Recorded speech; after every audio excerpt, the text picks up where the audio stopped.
اللهم صل على سيدنا مولانا محمد وعلى آل سيدنا مولانا محمد بارك وسلم صلاة وسلاما عليك يا رسول الله صلى الله تعالى عليه وسلم برادران মিল্লাত ইসলামিয়া হযরতে ইমাম হুসাইন বলে ওরে দুলদোজ আর দেরি করিস না এবারে আমাকে এক হিমাতে পৌঁছে দাও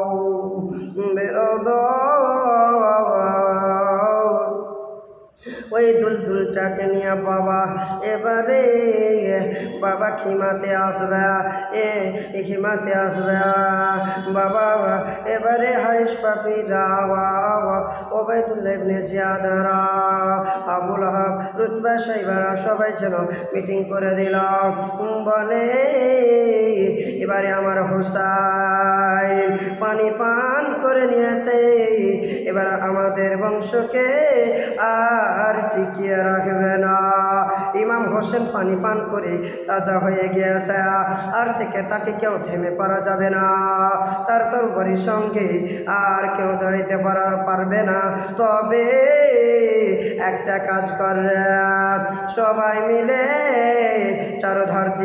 চারোধার দিয়ে বাবা সবাই ঘেরায় করে নাও একই ঝাঁকে একই সঙ্গে সবাই যেন বাবা তীরখানা চালাইতে আরম্ভ করতে লাগিল বাবা ওবাইদুল্লাহ ইবনে জিয়াদ এলান করে দিয়েছে বাবা যে সবাই একসঙ্গে তীরখানা বর্ষণ কর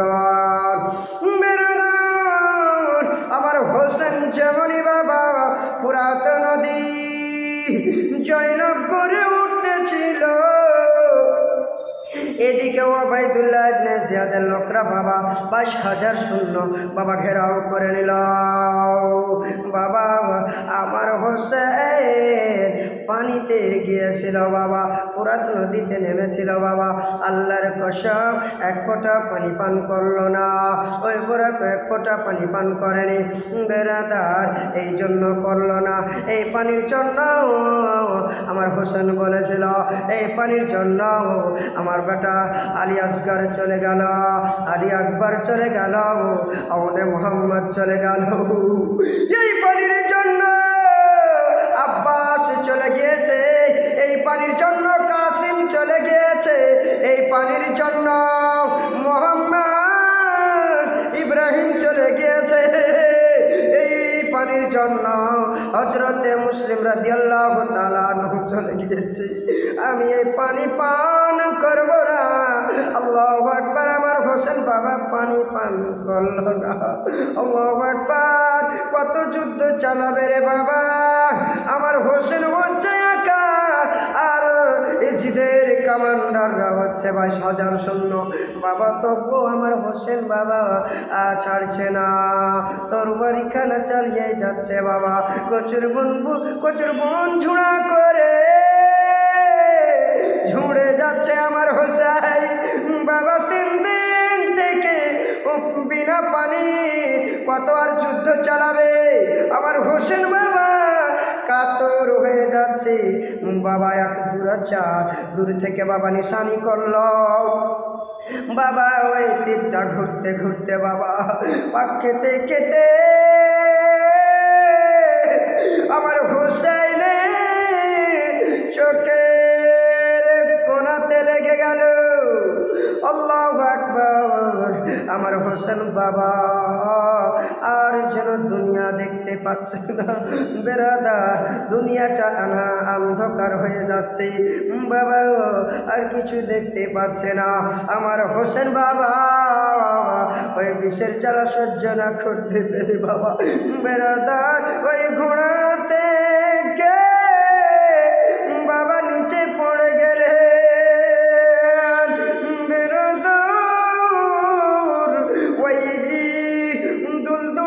বাবা হোসেনের চারপাশে বাবা ঘুরতেছে বেরাদার আমার হোসেনের পাশে ঘুরতেছে বেরাদার তার জন্য বাবা আমার হোসেন বলে বলেছিল, যাও রে দুলদুল দিও রে খবর, আর আমার সকিনা যেন কান্দে না। যাও রে দুলদুল দিও রে খবর, আমার সগর বানু আর যেন কান্দে না। যাও রে দুলদুল দিও রে খবর, আমার জয়নাল আবেদীন আর যেন কান্দে না। যাও রে দুলদুল দিও রে খবর, আমার আহলিয়া আদেরকে।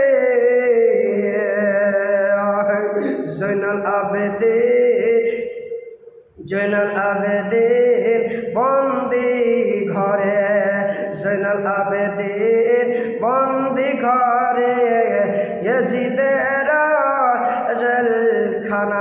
বাবা ঘোড়াটা বাবা খালি ঘুরতেছে রে বাবা, ইতিমধ্যে বাবা তিনজন যেন ধরতে ধরতে এসে গেল।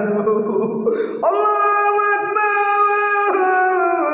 আমার হোসেনের হাতে পায়ে বাবা ওই যে বাবা শিকড় দিয়ে বেঁধে দিল বেরোদার, আর একজন বাবা সিনার উপরে চেপে গেল, আর একজন বাবা পায়ের উপরে চেপে গেল, একজন জঙের উপরে চেপে গেল। বেরাদার আমার হোসেন বলে, ওরে তোরা কে আছি রে, আমার সিনার উপর থেকে নেমে যাও, আমার কষ্ট হচ্ছে রে। মরে জান্নাতে রানীর ফুল, ও মা ফাতেমার বেটা রে, এক্ষুনি তোমার গলা আলাদা করা হবে, এক্ষুনি গলাখানা আলাদা করা হবে। বলে তোরা কে আছি রে, আমার সিনার উপর থেকে নেমে যাও, আমার ভীষণ কষ্ট হচ্ছে রে। বলে আমি তোমার গলাখানাকে কাটব। আমার হোসেন বলল, ওরে তুমি কে আছো, তুমি কে আছো, তুমি ছাড়া আমার গলাখানাকে আলাদা করতে কেউ পারবে না। তবে ওরে তোমার একটু বুটামখানাকে খুলো তো, তোমার গায়ে তোমার গলাটা একটু দেখাও তো বেরাদার। ওই সীমার পাপি বাবা গলা বুটামখানাকে খুলে দেখাইল, আর একটা গলাতে সিকরির দাগ ছিল।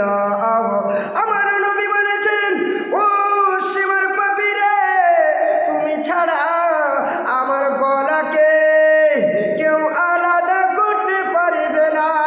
আমার নবী বলেছিল, যে ব্যক্তি হোসেন ও নাতি তোমার যে ব্যক্তি গলাখানা কাটবে তার গলাতে সিকরি একটা দাগ থাকবে, ওই ব্যক্তি তোমার গলাখানাকে আলাদা করে দিবে। আল্লাহু আকবার! আমার হোসেন বলল, তুমি ছাড়া আমার গলাখানাকে কেউ আলাদা করতে পারবে না। তবে ওরে তোরা কে আছি রে, নেমে যাও রে বাবা, নেমে যাও। সীমার পাপি বলল, না এক্ষুনি গলাখানাকে আলাদা করব। বলে আচ্ছা তুমি তো গলা কাটবে, তবে এখন কয়টা বাজে রে, ঘড়িটা একটু দেখো তো। সেই সময় তো ঘড়ি ছিল না। বলে একটু টাইমটা দেখো তো বেরাদার। ওই সীমার পাপি বলেছিল যে এখন কুফার মসজিদে, জুমার মসজিদে কুফাতে আজান হইতেছে, আর সেই টাইমটা ছিল বাবা, সেই দিনটা ছিল শুক্রবার। ওই শুক্রবারে জুম্মার সবাই আমার হোসেনের গলাখানাকে আলাদা করবে। বলে ও সীমার পাপি রে, তুমি তো আমার গলা কানাকে আলাদা করবে এক্ষণে, তবে আমাকে 5টা মিনিট সময় দাও। আমার মায়ের নামাজ কাজা নাই, আমার নানার নামাজ খানা কাজা নাই, আমার ভাইয়ের নামাজ কাজা খানা নাই, আমার ফুফুর নামাজ খানা কাজা নাই। আজকে আমি সাদা খাতাতে কালো কালি করতে দিব না। আরে সীমার পাপি, আমাকে 5টা মিনিট সময় দাও। বলে না সময় দাও হবে না বেরাদার, বলে সময় দাও হবে না বেরাদার। ওই কিতাবে পাওয়া যায় যে আমার হুসাইন রাদিয়াল্লাহু তাআলা আনহু বাবা আছড়িয়া বাছড়িয়ে উবুড় হয়ে যায়, 2 রাকাত নামাজ আদায় করে আল্লাহর দরবারে ফরিয়াদ করেছিল, আল্লাহ গো আমি সঠিকভাবে নামাজ আদায় করতে পারলাম না, এই উবুড় ভাবে আমি নামাজ খানা আদায় করলাম, আল্লাহ আমার নামাজ খানা কবুল করে নাও। বাবা এবারে সীমার পাপি বাবা তরবারি খানা নিয়ে বাবা দাঁড় হয়ে গেল। আরে সীমার পাপির দয়া হলো না, মায়া হলো না। আল্লাহু আকবার। নবীর নামাজকে এক্ষুনি কাতাল করবে রে বাবা, শহীদ করবে বেরাদার। সীমার পাপি বাবা ছুরা চালাচ্ছে রে বাবা বেরাদার। আমার হোসেনের গলাখানা কাটে না। সীমার পাপি বলল, ও আমার হোসেন বলল, ওরে সীমার পাপি রে, সারাদিন যদি সারা মাস যদি আমার সেই জায়গাতে গলাতে ছুরি চালাও, আমার গলাখানা কাটবে না। বলে হোসেন কেন কাটবে না, কেন কাটবে না? বলে আমার নানা কামলিওয়ালা মুস্তাফা সাল্লাল্লাহু তাআলা আলাইহি ওয়াসাল্লাম সেই জায়গাতে আমার চুম্বন খানা দেয়া যায়, সেই জায়গাতে কাটবে না। বাবা আমার হোসেন নিজেই দেখিয়ে দিল, একটু যেন উপরের দিকে কাটাও বেরাদের যেমনই ওই যে জাল্লা দেওয়া শিবর পাপি আমার হোসেনকে বাবা এক তরবারির খণ্ডতে বাবা এক তরবারি মারল। আমার হোসেন বাবা মাথা গেল একদিকে আর দেহ গেল একদিকে। আমার হোসেন বাবা দুনিয়া থেকে বিদায় নিলে বাবা। সকলে পড়েন